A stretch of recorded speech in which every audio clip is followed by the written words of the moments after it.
Hi everyone, my name's Zach, and as you can see, I am once again here standing in my empty gym that used to be full of customers, but not since March 16th when this Governor Inslee mandated lockdown began.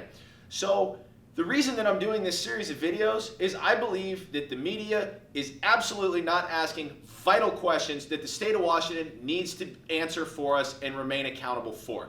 So this video, my question for Governor Inslee is, do you still believe in a balance of power? Let me explain. So in our republic that we call the United States, we have a balance of power between three branches of government. We have the legislative branch, which is all of our state senators, state representatives. We have the judicial branch, and we have the executive branch, which is the governor. The reason that these powers are divided amongst those three different components is so that one of those components doesn't usurp the authority of the people and override their own authority. Those are checks and balances to make sure one of those branches doesn't steal power that's not authorized to them.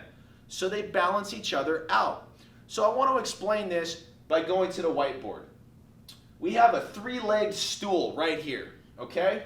We have the executive branch, the legislative branch, and the judicial branch.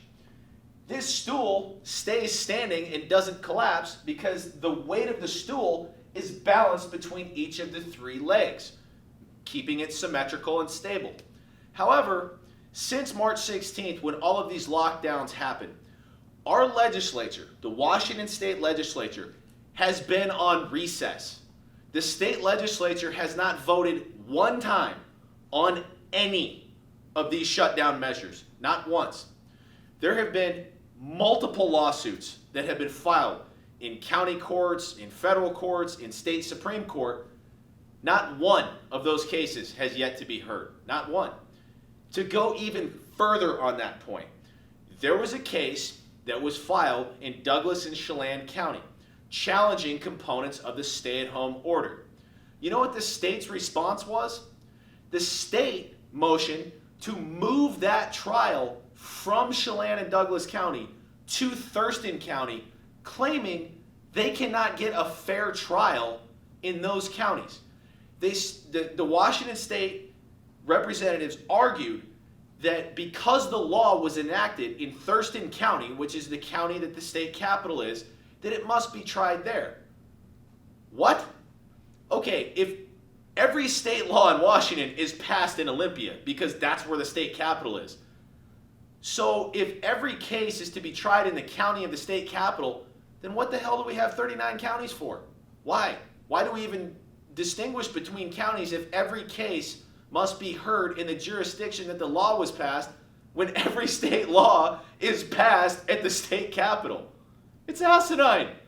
What's happening here is the Washington State is trying to judge shop for judges that they feel will side on their side of this issue. That is completely indefensible. That is stripping the rights of those citizens in Chelan and Douglas County. They live and work in Chelan and Douglas County. They don't live and work in Thurston County. Okay? Why are those citizens not allowed to be heard in the jurisdictions in which they reside?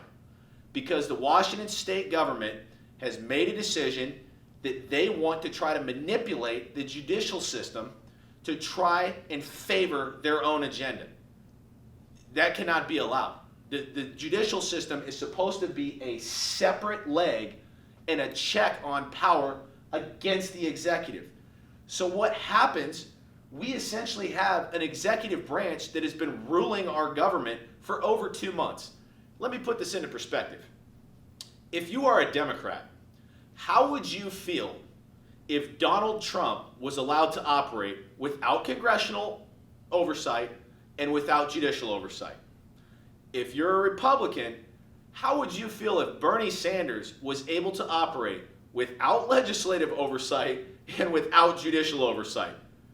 Would any of you be happy with that situation? I think not. And it's a completely reasonable thing to ask for the other branches of government to check the power of the other branches. So why is the state of Washington only operating with one stool? He's erased the judicial. The legislative branch has done nothing during this period. When you remove those legs, the stool collapses and falls. And that's directly analogous to your constitutional rights, civil liberties collapsing as well. Why, Governor Inslee, have you not called an emergency session for the legislature to vote on these methods? Why are you having state officials try to move trials to jurisdictions that you feel will favor your orders? Those are the moves of a dictator. Why, Governor Inslee, have you not included the legislature? That's my question.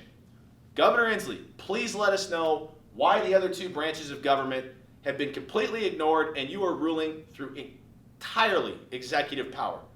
I would like an answer. Please, media, ask this question. Where are the other two branches of government in determining whether these lockdowns are appropriate or not? So that's today's question. Why are the three branches of government and the separation of powers being completely ignored when they are the foundation of our entire country? So we will place more videos on questions that we feel are not being asked by the media that the state of Washington needs to be held accountable for and give us answers to. We will see you next video.